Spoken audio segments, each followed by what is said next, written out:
Hi, this is Grant from Grant Farmer Photography, bringing you some more tips and tricks about photographing fire performers at Burning Man. And a question I've had is about protecting the end element of my lens. Do I use a protective filter, UV filter, that sort of stuff? UV filters can be really useful for landscape photography, and certainly if that's what you're doing out on playa for the most part, certainly use one. I can understand why you would.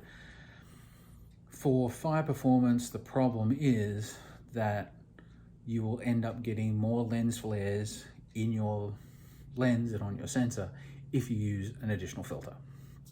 That's just the way the physics breaks down. It's less with very expensive filters, absolutely, but it never goes away. So for that reason, my lenses are naked out on playa. And that's how have done them for a long time. One thing they don't leave home without is the lens hood. This is my old, retired now, 24-70. It's now my backup 24-70. It was almost snapped in half. I ran it into part of a structure out behind Death Guild.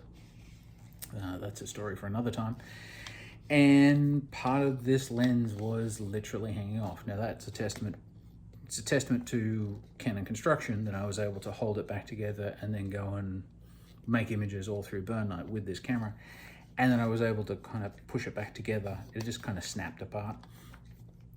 And it still makes great images. But having the lens hood on there means it didn't get bashed into anything. So it didn't crack the lens, didn't do any of that sort of stuff. The lens hood will absorb an extreme amount of damage.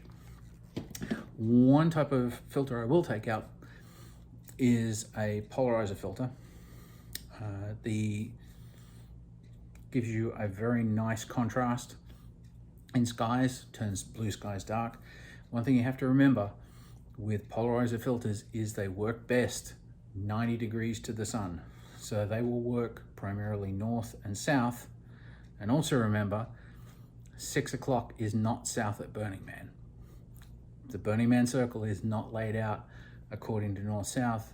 12 to 6 is not north-south. So just remember that orientation. But 90 degrees from the sun, these will give you great skies. Anyway, if you like this, drop me a comment. You can hit me up here or on the Instagram side, Grant Farmer Photography, and I'll catch you in the next one. Cheers.